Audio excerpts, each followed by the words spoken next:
Addio, mia bella Napoli, addio, addio, la tua soave immagine, chi mai scordar potrà. Ciao ragazzi and benvenuti to the 41st episode of In the Shadow of Vesuvio. My name's Henry Bell.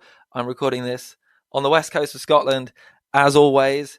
Joining me in the shadow of Vesuvio in Naples, Napoli itself, is Michele Borelli at Napoli Tickets on Twitter. Hey Michele, it's been a while. How are you? Hello. Yes, it's been a while. Yeah, it's all shades right now. There is only shadows. There's no sun, no sunlight, no beams lighting us. No, It's non c'è solo un raggio di sole. beautiful. You're taking lesson, huh? Yeah, I mean, I know that because of a poem by, what's his name, the Sicilian poet, Quasimodo. Is that his name? No, it's definitely Quasimodo. Yeah, the Sicilian poet. Might Is that be, his name? might be. Ed subito sera. It's a beautiful poem in Italian. Yes. And he talks about a ray of sun. Un raggio di sole. I love Yes. it. What we doing? Anyway, yeah, so everything's shit. Sorry, everybody. It's like it's literally, like, this is, I think this is genuinely think this is the worst I've ever seen. Yeah. And I mean, how much of Napoli did you watch in Serie B, Serie G? So I remember watching a little bit before we went bankrupt. I remember the games were very boring. I wasn't too much into football back then. My memories of that time are basically sitting on the sofa watching Napoli and my father falling asleep within 10 minutes of the game all the time. So yeah, it was great. Like every time was like nap time. I think also because back then the game was always at 3 p.m. on a Sunday. So it was very easy. Like, it's nap time, 3 p.m. on a Sunday. So yeah, it was like inevitably it would always fall asleep. And yeah, that's my memory. It Was it was as bad as this? no, Was it it as wasn't. bad as No, not personally. No, not for me. No, this is the worst. I do remember that. Do you remember that a few months ago we said that we only record when Napoli loses and when Yeah, but you Napoli should have been wins? recording like 40 different shoys. I mean, Yeah, we Jesus. should have. It should have been like a in the shadow of Vesuvius, a new daily podcast with Henry and Michele. But no. I mean, yeah, so I mean, we'll do all the usual stuff in a second. So we're going to just try to pick apart what the hell is going on with our club, and I'm going to be sort of bothering you for the, what you're picking up on in the city and in Curva B, like we always do. I mean, I've got my own perspective as a plastic, but I don't think anyone's particularly interested in that. So yeah, I mean, okay, what's 41 in the Napoli Tombola? So you were playing this over Christmas, right? Of course, yeah. Tombola is the traditional Christmas game in Napolitan households. So yes, we played. I think did I win? No, I didn't win. I think I won uh, a grand total of about like 15 euros Hey, I mean just that's with how much De tombola. Laurentiis is prepared to spend on a coach. So maybe Yeah, you can send exactly. it to him. Because I don't know if you know how tombola works. I mean, I guess you know, but you just have to buy your like cards where the numbers are. You have to buy them in a way. That's how you build the jackpot. And yeah, so I mean, if we were De Laurentiis, we would loan, with option to buy these cards. But And no, you have to no. get the image rights of the cards as well. Yeah, so That's we would never play. We would just it would be like an endless negotiation to get the yeah. cards, and then And Christmas then would be you'd end over. up with a card that you got like 8 years ago. That's like, faded, folded up, moldy in the, sort of, you've accidentally put it in the toilet. There we go. What a glorious extended metaphor. Anyway, what is 41 in the tombola? Number 41 in Tombola is Ogurtiel, the knife, the knife, te knife, il coltello, the knife. I don't know where you want to put this knife right now, and I kind of know where I want to put it. But yes, 41 is the knife. night. Well, there we go, everybody. So, and this is the first part of the new year, Buon anno. Okay, we'll go to football before we get completely depressed. Just paint us a bit of a picture. What's new? What's Capodanno? What's New Year's Eve like in Naples? I'm guessing lots of fireworks, but I could be wrong. Yeah, but it's less and less and less. So it's kind of like it's very slowly dying as a tradition. In my opinion, it's a good thing. But yeah, no, Christmas is always about food and New Year's Eve too. I mean, it's always about food here. And no, it was a rainy New Year's Eve, so it wasn't like a lot of people go out on New Year's Eve. They stay out all night, like even just in the streets. They organize a few concerts, a few events in the Lungomare in Napoli, in the squares. And I mean, I never go. I don't like to be in like too crowded places because on New Year's Eve because it's just unbelievable. Just people everywhere. Too many. It's all about alcohol. I don't drink, so what's the point? And yeah, no, it was Happy New yeah, Year, everybody. Did it you was see the fine. coverage? I thought the TV coverage in Italy was hilarious. So there was anyone that didn't see it, it's hosted by Amadeus, who hosts the San Remo Festival. And this year, I don't know if it's always like it, but this year they've so nearly missed midnight because Anastasia, the pop star who sung Annalisa, I think. Annalisa, sorry, that's fucking plastic. Yeah, She sung what Ero Bellissima, that yeah, song. yeah, yeah. Uh, Yeah, that like was every 5 minutes, somebody tells me, she's got a degree in physics. Anyway, she was singing it, and it was like 10 seconds to go, right? And Amadeus had to like literally drag her back and be like, "Oh, we got to do the countdown, right?" yeah, yeah, yeah. That was fun. It was just honestly, I mean, good thing because the song wasn't that good. But yeah, it was a normal Christmas with family, with relatives. In my house on New Year's Eve, there were about 40 people actually this time. Whoa, Which, whoa! yeah, Are yeah. these all Borellis, or have you got They people are from? most of them are relatives, yes. But the thing is that every once in a while, like the ones who come stay like over the years, and then they end up inviting their own relatives. So Ah. so that's why yeah, we get a lot more people this year. It was fine. It's okay. It was So what great. was the Napoli chat? So you got 40 people in your house, Yes. okay? At a time, I mean, it's such a weird year last year in that it was the best. It was the best of times. It was the worst of times. Blah blah blah. What were the what was the hottest Napoli take you heard over Christmas by the Borelli clan? Man, I think I have this the hottest takes at the table.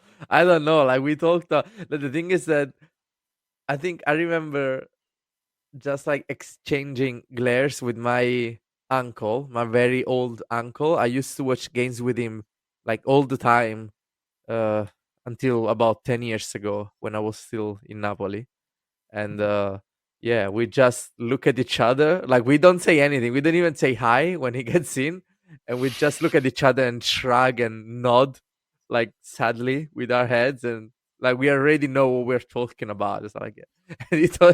And he looks at me and said, like, yeah, what can you do? I mean, there's nothing we can do. I said, yeah, I know. I It's shrug. just, Was yeah. that the first time that you'd seen him this last year? Had you seen him within I the haven't seen Scudetto? it in a few months. In a few months, I Uh, think I haven't seen him since September. It So just what like, what what was his reaction to the Scudetto then? Was there happiness? oh yeah, of course. I mean, he's a huge Napoli fan. Yeah, yeah, yeah. So no, no. I mean, with the Scudetto, we was obviously very happy. Right now, it's just I don't know, man. It's just you know how it is. It's just sad. Like there isn't much to say. We had some conversations at the table with relatives, uncles, cousins. It's just that like it's always the usual stuff. Like some people blame the players, but it's easy. I think, in my opinion, right now, to know who to blame, and it's not the players, in my opinion. So it was just like a normal conversation. A lot of people talking about defending with three players or four, but what's the point? I think probably the biggest argument we have is that some people do blame the players and they say that they are not motivated enough and they don't run and stuff. I mean, it's just the thing is, it's always the same things. When as soon as you don't win, like some people by default they just say, yeah, but like the usual phrase which annoys me a lot is always this is, yeah, but it's not the coach's fault because it's not the coach on the pitch. It's always the players. So if you want to blame someone, you blame the players because they are the ones actually playing. But yeah, sure. I mean, it's like the blandest, most boring opinion you can have when it comes to football in general, I think. I mean, even what happened at the weekend, that red card. Yeah. Yeah. So Well, there's different ways of looking at that. One, you say, okay, he's a local lad. He's wanted to play for this club for 28 years, and he finally gets on the pitch, and he's obviously completely over the top, literally and metaphorically. A good coach can see that coming, right? Can read the personality of that player and make sure that player is in the right mental state to go out on the pitch. Now, I know there'll be somebody they'll be screaming at their devices. I know maybe I just sound like obviously there's some personal responsibility there, but for me, that was just the perfect metaphor for this, which is the easiest thing to do is to blame the player there. But I think the whole thing has been mismanaged to the point where he went on the pitch in the wrong state, and that was just an unbelievable thing to happen. So yeah, I mean, I do agree with you. But Ish, if you had to do a kind of survey of your 40 guests, and I do hope you spend the whole of Christmas talking about Napoli. See, when I do that in my household, everybody changes the subject or falls asleep. So I'm very jealous. I'm trying to get my dad to start following an Italian team. He was making noises about Roma, which was a shame. No one in my family does the same thing. Anyway, what would you say? So are most people saying it's ADL? Some people saying it's good Spalletti. Some people saying the players, or is it where was the sort of balance of using this sample size of 40 Borellis? I think like almost everyone agrees that it's like mostly De Laurentiis' fault. Some people want to go deeper than that and say, yeah, but it's easy to say De Laurentiis. It's also, and then they pick another guilty party. I think probably the discussion. I told the discussions I had with my mom's cousin was about the players because he was blaming the players. Like that's mostly it. I think the thing is when Napoli is this bad, who wants to talk about Napoli the whole time? It's kind of hard to want to do that. Especially after last season. So yeah, we had some conversation. We had a lot of conversations. I have very strong opinions about all this. But how about yeah, Spalletti? Did Spalletti's name come up? We're going to get to you in a second. not really. Not really. No, I don't think so. I mean, it's always the same things. I don't think people are really in a big mood to talk about like Napoli right now. It's weird. It is a little bit weird. In some ways, it is unprecedented.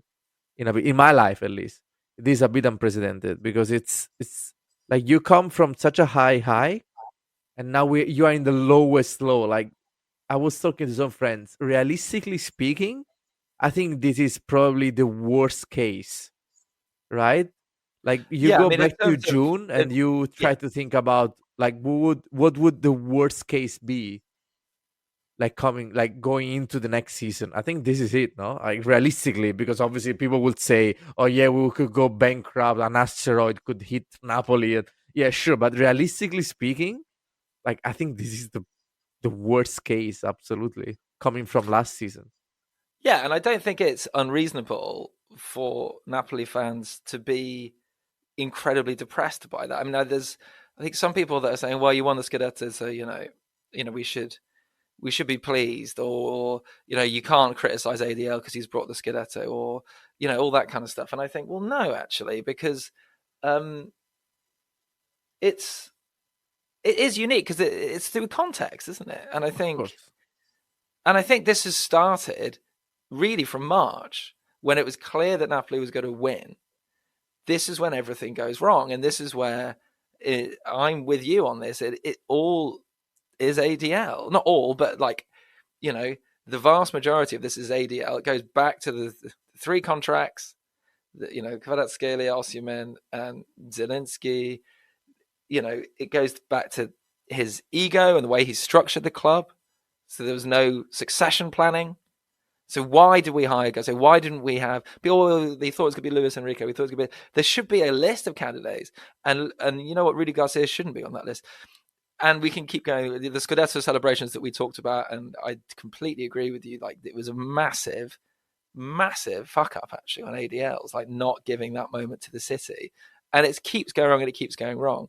That's my perspective as a plastic, and even actually the way he tried to take responsibility for it.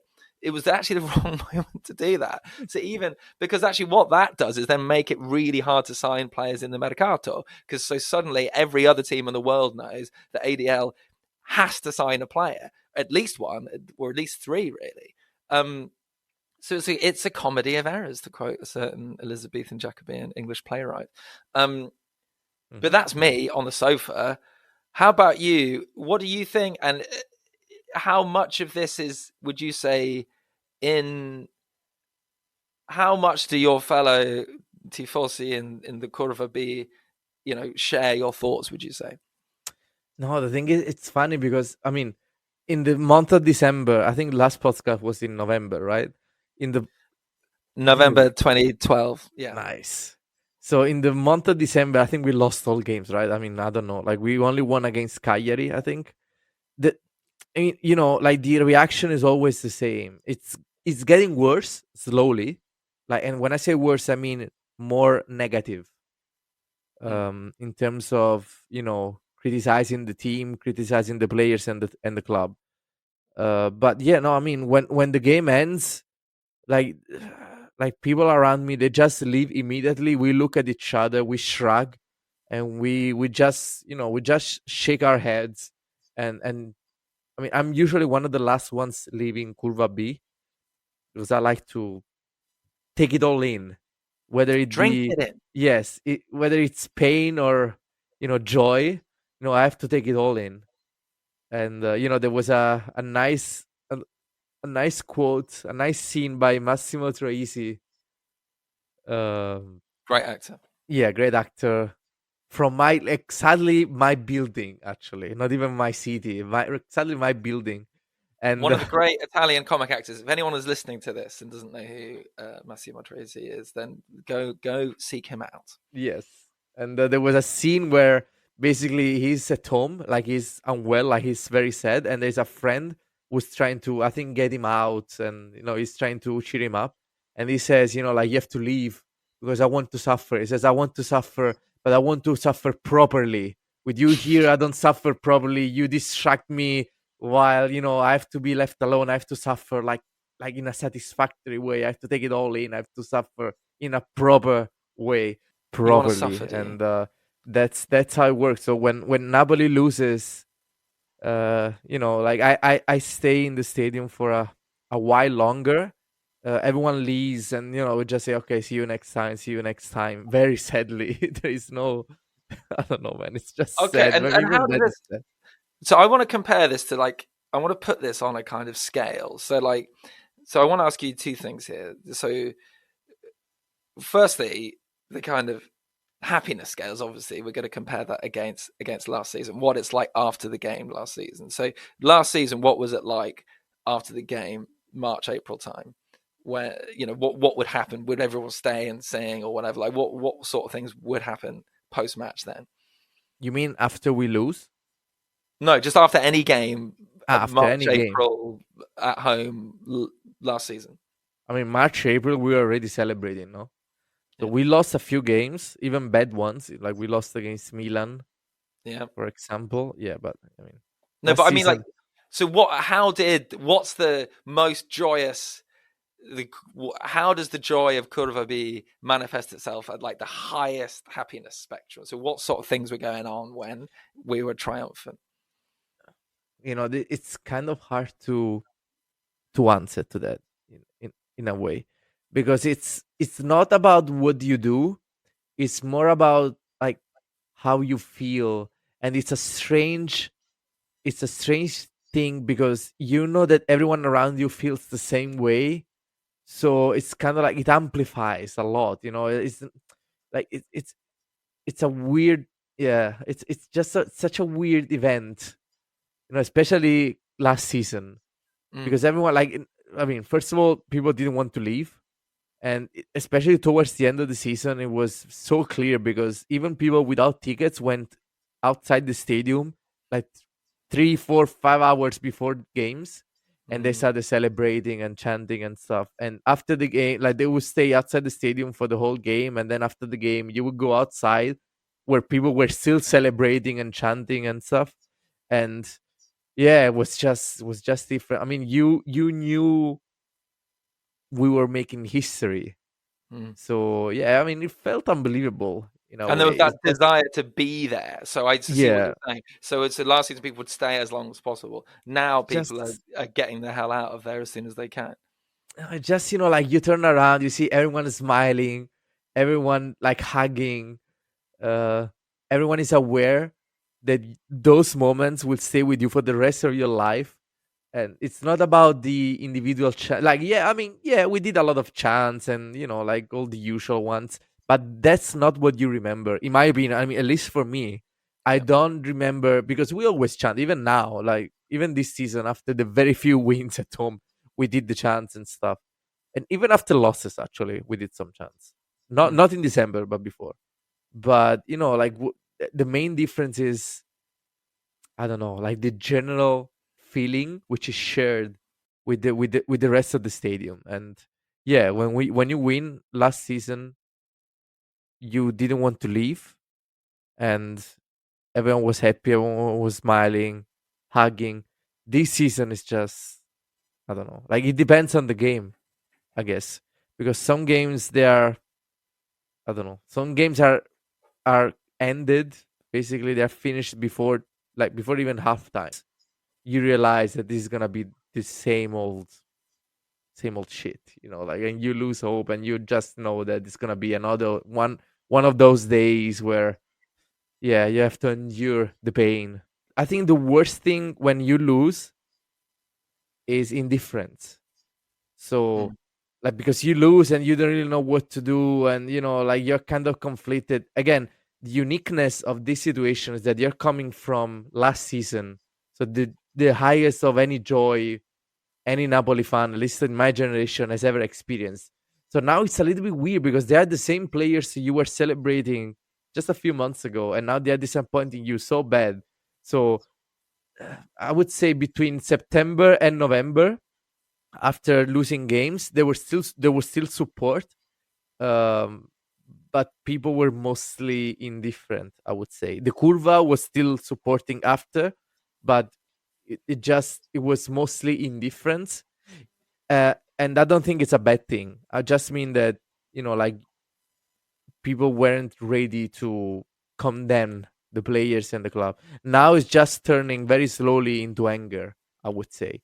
It's just like now when the players come, and props to them, because they do come towards Curva A and Curva B, and even in Torino last Sunday they went to the away section and they got their booze, Yeah. I guess, deserved, in my opinion. It's a little bit tricky, but it's a I would say it's a soft protest right now from Yeah. the stadium and from the ultras mostly. It's just that what they shout at the players is, "We deserve more, we deserve better." Basically, that's what they say. And Mm. even in the stadium, it's the same. So it's not really like an offensive chant, Yeah. but it's very clear.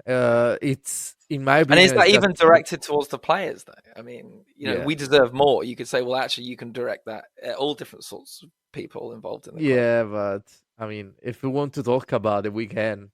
It's Uh, very disappointing to me how I mean, we touched on it a little bit last season, but yeah, I mean, if we want, we can just recap very briefly what happened between the ultras and the club the in, past few months, because it does help understanding why um, they do what they do, no?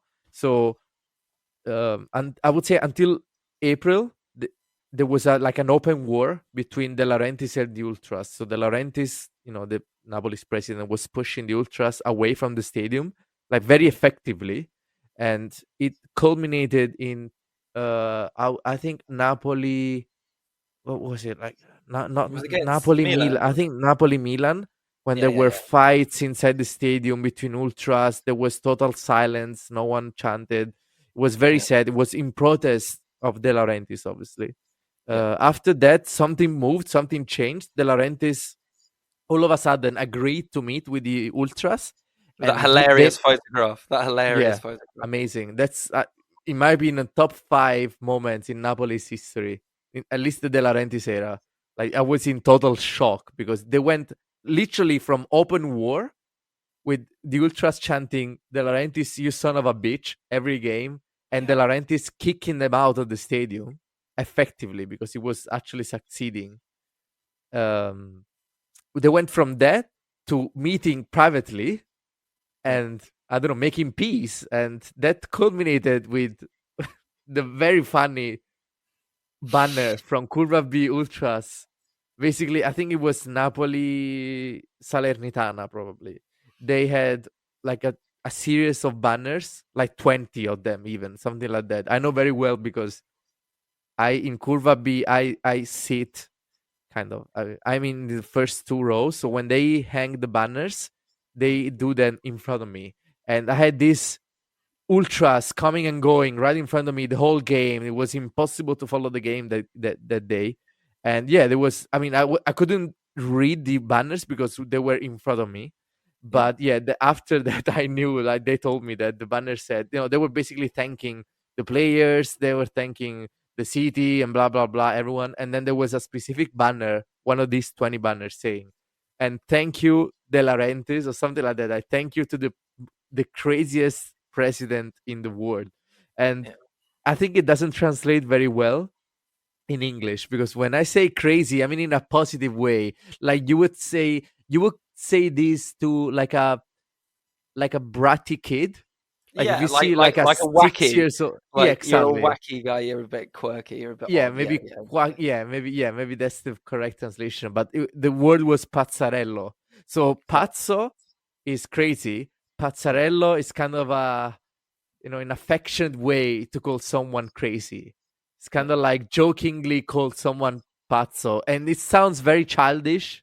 Again, it's something you would say to It's like a like a 6 years cousin or a old. nephew or something. Yeah, yeah, Yeah. So that banner was, in my opinion, hilarious because they went in a span of 1 month. They went from De Laurentiis, you son of a bitch, and yeah. even that doesn't translate very No, well because I because was it's in kind the of Kurova with some stuff that was really hardcore about him yeah, and yeah, his yeah, yeah, relationship to animals.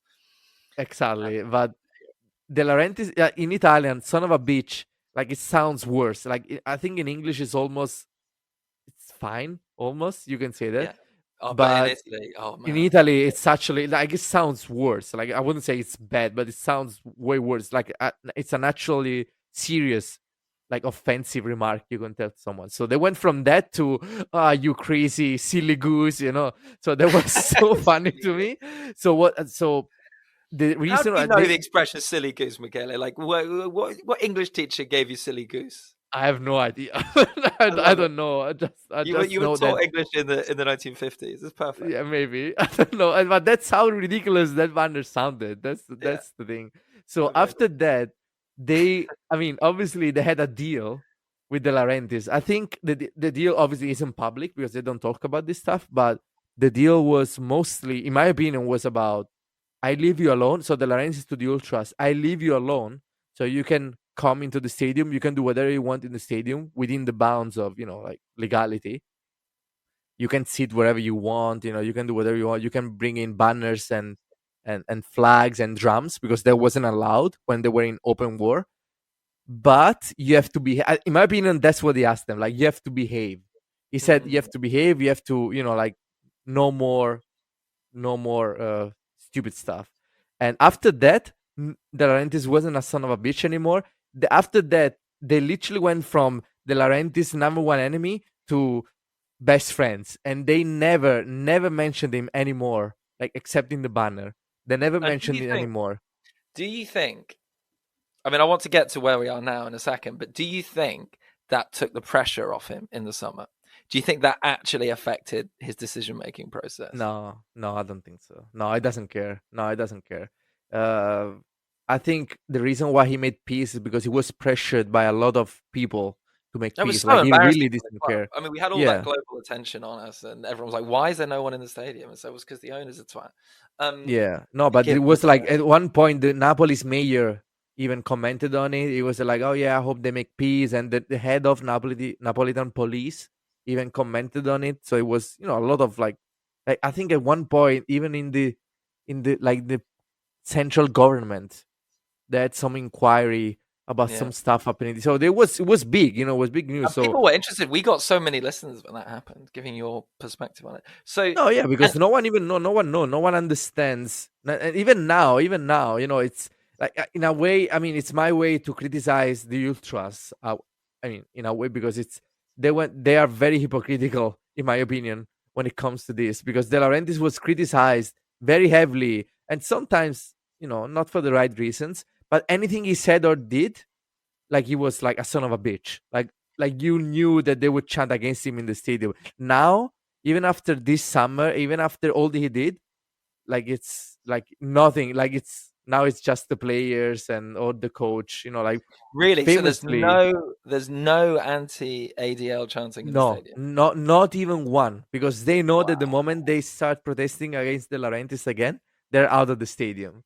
And this is coming from people who were supposed to be very hardcore, and they were proud about the fact that they were in a way defending the city, like Yeah, the yeah. chants say. They were defending, like they had some protests against tickets being too expensive, okay, last season, even a few seasons ago.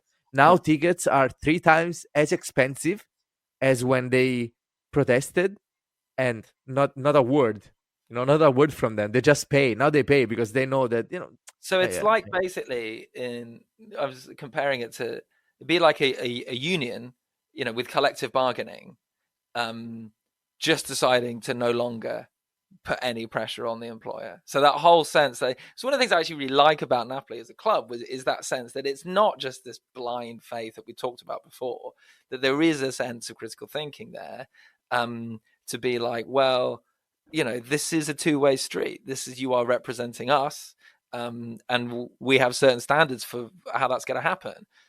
And so it's really interesting to hear that that's at the moment at least gone.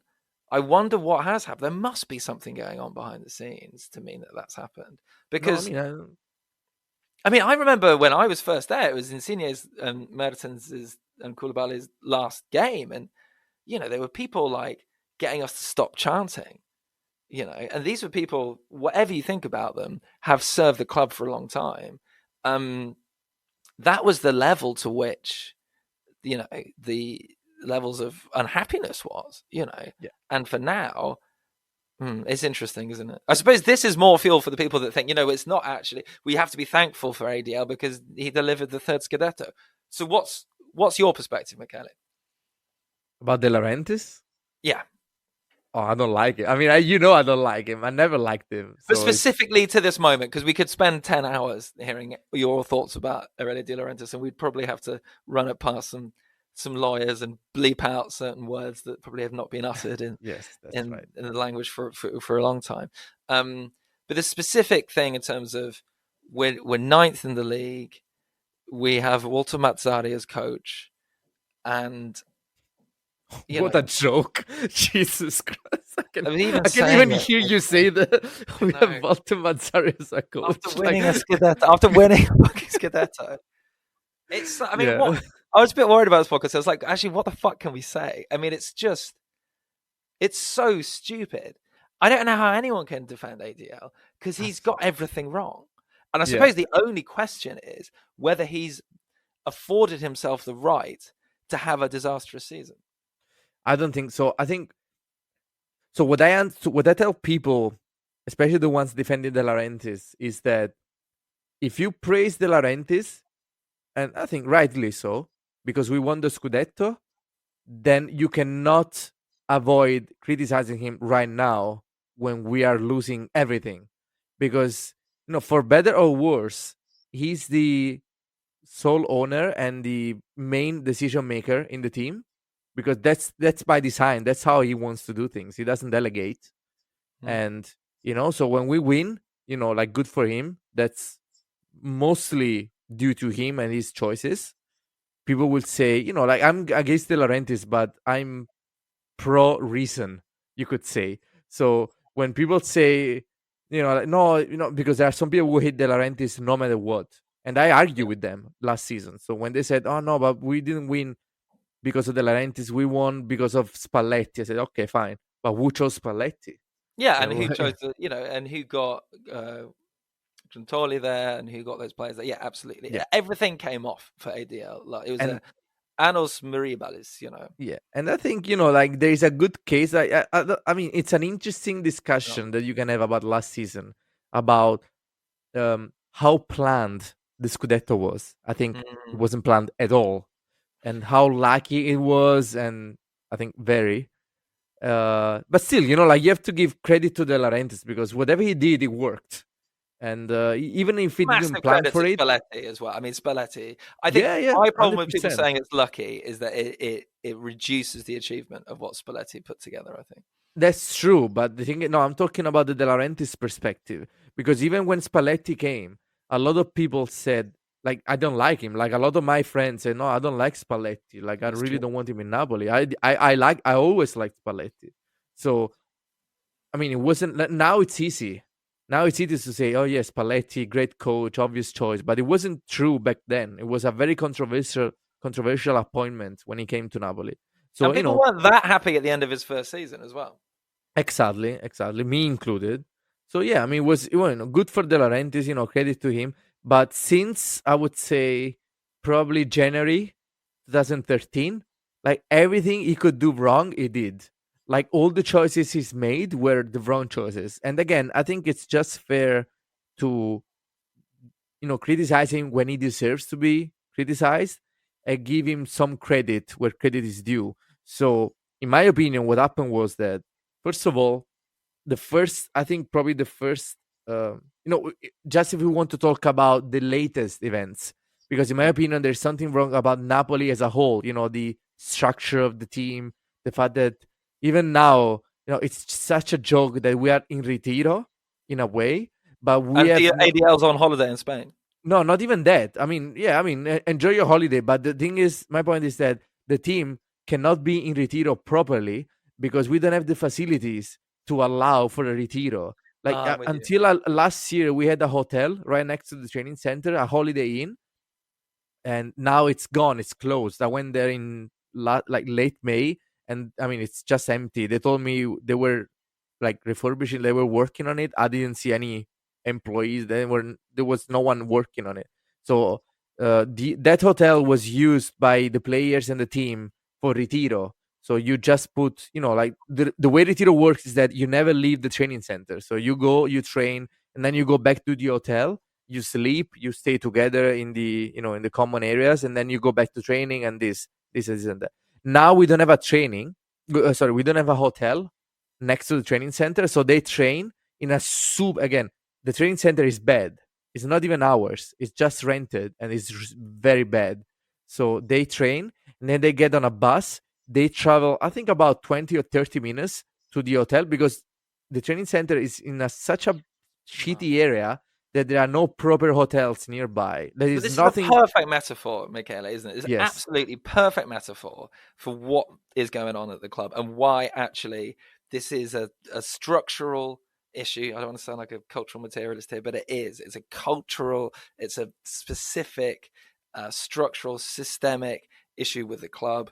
The complete lack of hierarchy that's there, and the complete lack of infrastructure that exists there, which is a failure of ownership going back years and years and years. I know this is something that our mate Payman talks about a lot, and I do agree with him.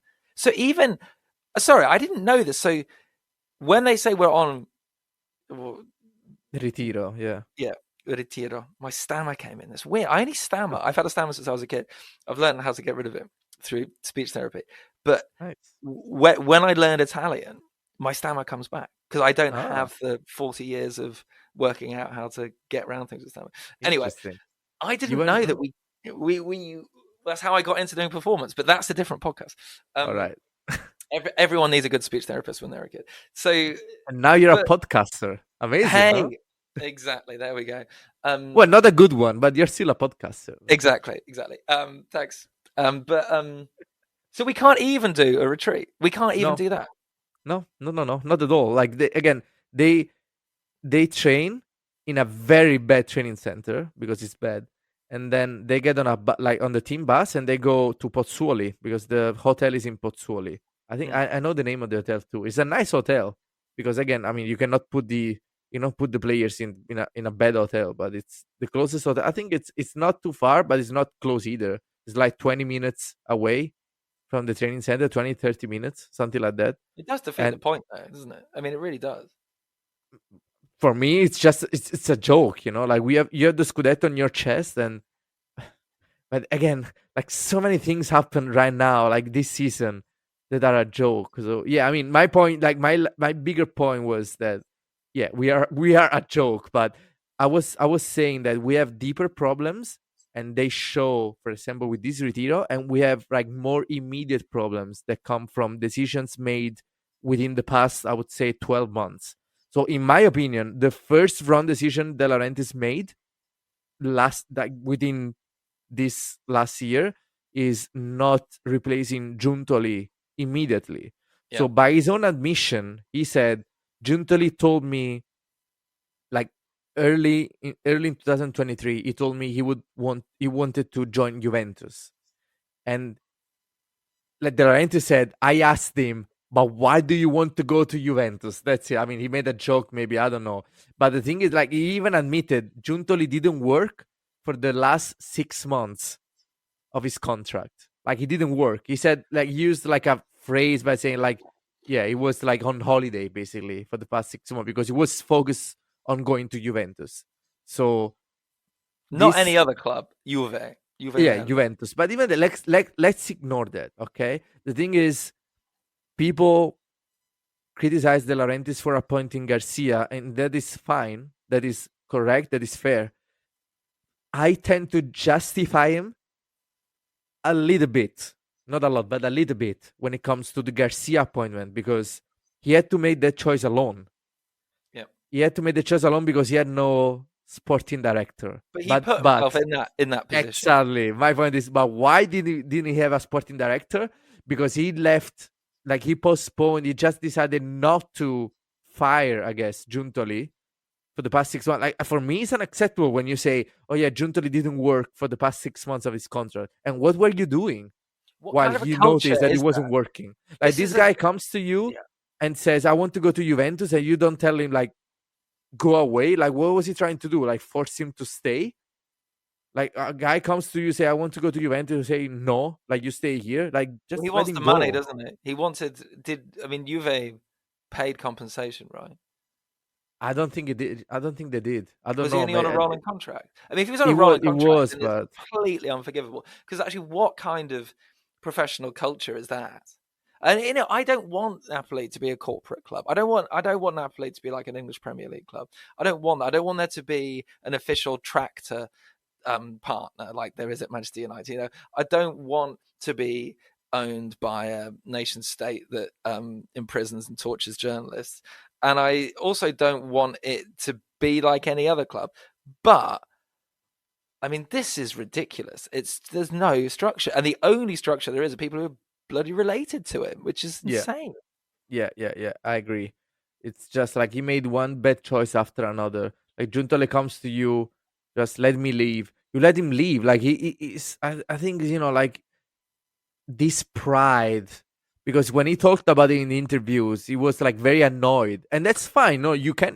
We are all annoyed about the fact that Giuntoli wanted to leave us for Juventus, but like you kept a sporting director in your club who, by your own admission, didn't work for the last 6 months, and you did nothing. Crazy. Like we literally hired Meluso, like an unemployed sporting director coming from Spezia. Like people say he was coming from Spezia, but that's not true. Like he was unemployed for like a whole year. Like, exactly. yes, his last job was at Spezia. Ex Yeah, Spezia sporting director. I mean, come on, mate. exactly. So that was very embarrassing. And I do understand when people say Spalletti deserves some blame, because it's true. I agree with that. Like, I think Spalletti really fucked us when it comes to all this, because you See, don't I'm not really. on this because I don't think there was the working conditions for. I think again ADL's created that because I think that actually Spalletti's probably. I mean, I think it was incredible he stayed for a second season, to be honest, and I think he I agree. realised that there was an opportunity to do this one last. His last big opportunity to win the Scudetto, and he had to just suck it up, which is probably why he actually stayed on the training ground for 7 months. And I think that that's to do with, again, the structure and the working conditions. And this is not a club where people want to stay. Players stay for a long time, but it's not a club where anybody else wants to stay unless you're related to De Laurentiis. But yeah, I mean, I'm again being probably a bit of an airy-fairy liberal here. I think No, I agree. I think, that's one of the other things I've thought about it a lot, because, like, how come, like, by all accounts, working with De Laurentiis is impossible. It's very difficult. He's a very difficult person to work with. He's a very, like, it's an impossible boss to have. But then again, then people say, yeah, but players stay for a long time, which is true. My theory is that if you don't work directly for De Laurentiis, then you can kind of, like, forget about it. Like, players don't interact with De Laurentiis. Like, the until they moment have to negotiate a contract, and but usually then that's again, you have an ADL agent for that. But you have an agent for that. Yeah. So you didn't really interact. Like, the few times they do, they leave and then they score in our stadium, and then they point at De Laurentiis when they do and say "Es tu culpa." So even then, like, they hate De Laurentiis. And Let's give a little context there for some of our listeners that might not entirely know what you're talking about. Yeah, there was Higuain. Higuain complained about some payment he didn't receive from De Laurentiis, and when he came to Napoli with US shirt and he scored against us, like, he took his anger during the game at De Laurentiis. He pointed towards De Laurentiis with his finger and said "Es tu culpa" in Spanish, which means "it's your fault." Like, he said, like, there was, like, maybe, like, one of the very iconic moments in Napoli's history, in Serie A history, maybe, like, this guy, yeah, like, I guess he was saying, like, all these boos, the reason why I left, it's your fault, which is, I mean, it was easy to hate Higuain back then, even now. I still hate But him. So. yeah, but I agree with you. Like, when I say, like, it is true that I don't think there are the working conditions in Napoli at the club to work in an efficient way, I would say. I have, like, this is something I can deduce from, like, just by being a fan and from reading interviews and stuff. I do have some rumors. Hey, Like, rumors, yes, everyone. yes. I also, like, I heard a lot of rumors about De Laurentiis and about stuff. Lately, I've been hearing some rumors from people who know people in the club, and they've been telling me, like, all sorts of things about De Laurentiis. Like, I've like, one of the things they told me is that De Laurentiis, after winning the Scudetto, went crazy, and they told me that this guy, he became even more, like, egocentric, even more. Megalomaniac. It went Yeah, even more to. I mean, which would make sense for the way that he's run the club. His great triumphant, what would be the word? Validation of his whole approach in some ways. Yeah, I mean, In yes, his mind, in his mind, yeah. Never forget that when we won the Scudetto, the first thing De Laurentiis said was, "And now Champions League." That's what he said. And 6 months later, we are with Mazzarri. We are losing 4-0 against Frosinone at home. Yeah, and then, if you analyze the Scudetto celebrations in I'm using celebrations in inverted commas, it was for the VIPs. We talked about this. You can go and find it. We were talking about this. I mean, it was a wonderful season. I'm not complaining, but it was. I was in the stadium. You were in the stadium. It wasn't for us. It wasn't for the people in the stadium. It was for De Laurentiis, his family, and the people close to his team. Because it was for the television. That's the thing. That's what he cared about. Like, he spoke extensively about it when they were organizing the celebration. He pushed for, like, a live broadcast on Rai, on the national television, and he was, even after that, he was very proud of it. He was very proud of how it went. It wasn't for the people in the stadium, not at all. Like, as soon as the game ended and I saw that literal shit show, I left. Like, I didn't stay for the concerts and stuff, and it was. I mean, I went to like one of the pubs near the stadium, and it was very sad to see in television, like singers, singing, having this concert with the players and stuff, and the stadium getting empty and empty, empty. Yeah. By the end of the show, it was totally empty. Like, there was no one in there anymore, which, like, it was sad to see, but also good in a way, because it validated my point that there was just a bad choice. But yeah, I mean, it's I think it really tells the story, and we're sort of seeing it now. I think still in terms of like what's going on is there's this pride, and there's this, for want of a better word, narcissism really going on here, Yeah. which means that we're in this mess, because actually this could have been sorted out in October, November, as De Laurentiis admits himself that he had a bad feeling about Garcia from the moment he arrived. And now, I mean, we're still only 5 points off the top four, but it's not going to get turned around because they're sticking to Mazzarri. Rumors are that Mazzarri wanted to resign after the Torino match, and that was rejected, and ADL worked very hard to persuade him to stay. Don't know if that's true or not. Maybe not. I don't know. I don't know. But it doesn't matter. It doesn't matter.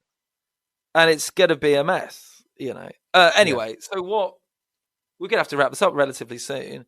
What do you? I'm going to treat you like an actor in a play that I'm rehearsing. So, what does your character want right now? What is, in the short term, what do you want? What is there anything that can happen this month that can make a difference to what's happening? It's so hard to answer that. How do you fix this? Like, I can tell you where I'm at right now, because after the loss against Roma in Rome, I checked out. Like, for me, the season is over. There's nothing. Like, that was, for me, in my opinion, the last chance to get back on track. Not in terms of points or in terms of table, just in terms of hope, let's say, in terms of being able to embrace Mazzari's plan. Is there one? I don't know. But I didn't see anything in Rome. We lost there badly, and I mean, after that, in my opinion, the season is over. I don't think there is anything agree. else We didn't look do. like a team. We didn't look like an elite team in Rome. We looked like not even a newly promoted side. We looked like one of those teams that had got newly promoted about 5-6 years ago. Yeah. But then the kind of money runs out. So like if Sassuolo ran out of money and they were, that's what we looked like, I thought. Yeah. And I completely agree. So that's very sad, but like, in my opinion, I mean, for me, I'm just waiting for the season to be over. It's very sad to say that, but it's true.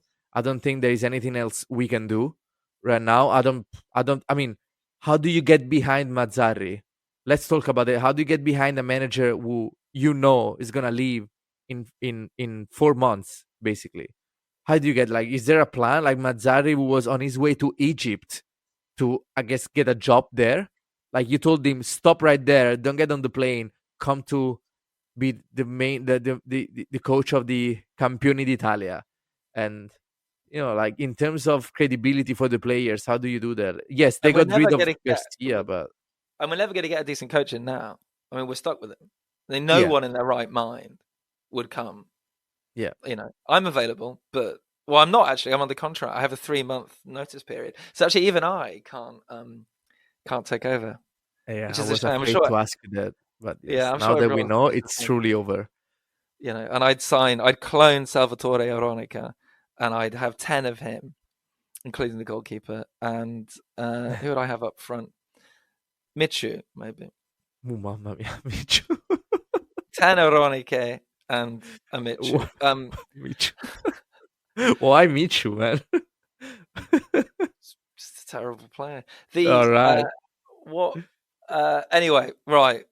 Well, I'm sorry, listeners, that we didn't magically fix the situation. But maybe something will happen, and but we haven't had a show for a while. I thought it was worth us just saying our feelings, really, because I needed this therapy. I don't know about you, Michele. Well, you luckily have all your fellow fans in Curva B. Do you, from the annals of Neapolitan language and history, do you have an expression which perhaps summarizes the situation we find ourselves in? Yeah, I actually had a few. I wanted to have like a very against ADL phrase of the week, but then I decided to go against that because I don't want to be too negative. This is Yeah. sad, already sad, very sad as it is. I don't want to be, like, again, it's such a bad season that it's hard to just criticize De Laurentiis. I do think he's the main culprit Culprit. Yeah. of this disaster. Like, again, calling it disaster. I think it's not enough. This is not even like a joke. This is way worse. Like, it's hard to believe. I think probably it is as hard to believe right now, like how bad we are, as it was hard to believe last season how good we were. Well, You know? it was the sogno last season, the dream, and this season Yeah. it's the incuba. Incubo. Yes, I Incubo, yeah, agree. it's the incubo, it's the Just like nightmare. it's just like a total nightmare. Like, you don't believe, like, it's just a joke. Like, every week I say to people, like, it cannot get any worse than this. Like, this totally rock bottom. There is nothing we can do which can make it worse, and then we lose 4-0 against Frosinone in Coppa Italia, for example.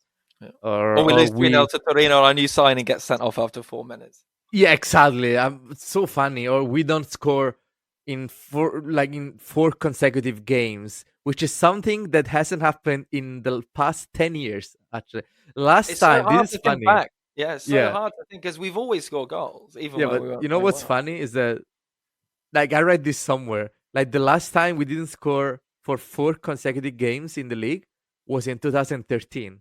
And do you know who was Napoli's coach in 2013? A certain Walter Mazzarri. That's right. Yes, and it That was wasn't the that. end. Was that the Yeah, end of yeah, his yeah. regime? It Yeah. was. It was. We weren't bad. Like, it was actually like it was always good. Like, even in the end, like, the Laurentiis wanted him to renew, and he said, "No, you know what? I'll go to Inter." A choice that he calls the worst choice he's ever made in his career. Maybe Actually, coming back is worse. I don't know. I don't know. It's hard, like, for me, it's hard to criticize Mazzari right now. Like, people say, No, "Do you I will want never to?" criticize him. I'll never because he was obviously the wrong appointment, and he was such a dude for us. And as we talked about on another show, Yeah, like he gave us hope again. yeah. It's just such an irrelevant, like, appointment. It's just Yeah. like, he's so out of this depth right now. What can you tell him? Like, even people saying, "Oh yeah, we should fire Mazzari." Yes, okay. And what do you put there? Like, who do Eddie you appoint? De Laurentiis. Edo De Laurentiis would be the dream choice for any role ever in any company, but he's not available. He's very busy with his vice president stuff. Oh, there's vice Yes. president. Okay, that was Yeah, it. yeah, yeah. Right, come on. Neapoli's question of the week, because otherwise, we could spend 4 hours crying, but we haven't got that time. Our listeners don't have that time. So, how do you put this in a Neapolitan nutshell? Okay, the Napolitan expression of the week is very eloquent, I would say, and is this: a meglio parolo e quella che non si dice. I repeat, a meglio parolo e quella che non si dice. In Italian, it would be la parola migliore è quella che non si dice, and in English, it's just the best word, the best comment is the one that isn't said. Ooh, Yeah, I mean, honestly, that's cold. That's cold. it is cold, but it's true. I mean, it's so depressing, and it's such a complex situation where we're in because we come right after a big triumph. So you want to be depressed because it is a very depressing situation, but you're not totally depressed. Like, it's kind of conflicting It comes because, back to that Massimo Tresi.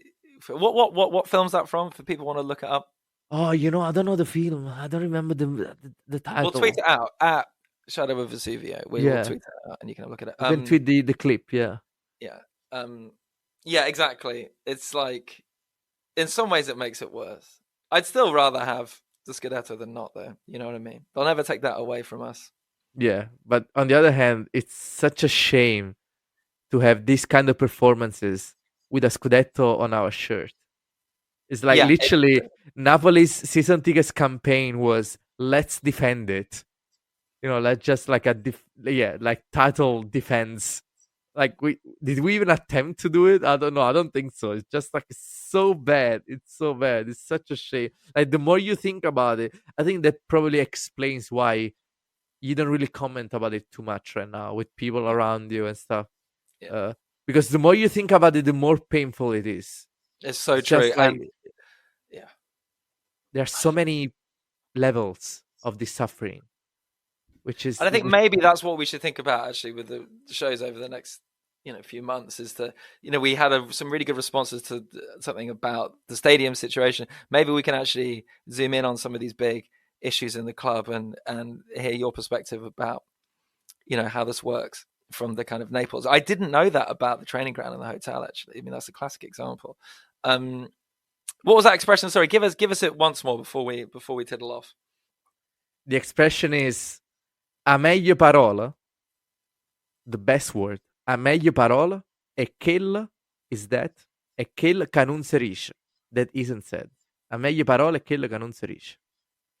I think you summed it up perfectly. So, right. Well, thank you for listening, dear listeners. We've missed doing this show, and we've got in our minds we have a regular slot now where we can do this. But I won't make any promises. Yes, I think we said that a few months ago too. So many times. But you can find us at Shadow of Vesuvio. We're part of the Far From Vesuvius network at Far From Vesuvius. Hey, Raffa, how's it going, man? Thanks for your production. Raffa Rispo. We can find you at Napoli tickets, right, Michele? Yes, and Michele GNT, the very Michele. silent account that I have on Twitter. If you're going to create a new account, you have to use it. Otherwise people. I know, man, but it's honestly, it's like it's hard for me to elaborate on this. Like this is it. Like this is the podcast. This is the only way in which I can just like talk about this stuff. For me, it's just like it's too much effort. Like I'm very bad at social media. Just ignore me. It's fine. We're all good. So yeah, and thanks. And do get in touch, everyone. I know we've been away for a while. Thank you for everyone that's got in touch to see if we're all okay and to see when the next episode is. We do really appreciate it. And we'll be back and we'll cover some big issues around the club. And again, it's always good to have your contributions. So everyone that replied to that stadium thread will absolutely get to all that stuff in the future. But in the meantime, let's hope this situation turns itself around. But in the meantime, we've got each other, and that's the great thing about being a Napoli fan. So take care of yourselves, and Forza Napoli. Sempre, especially now.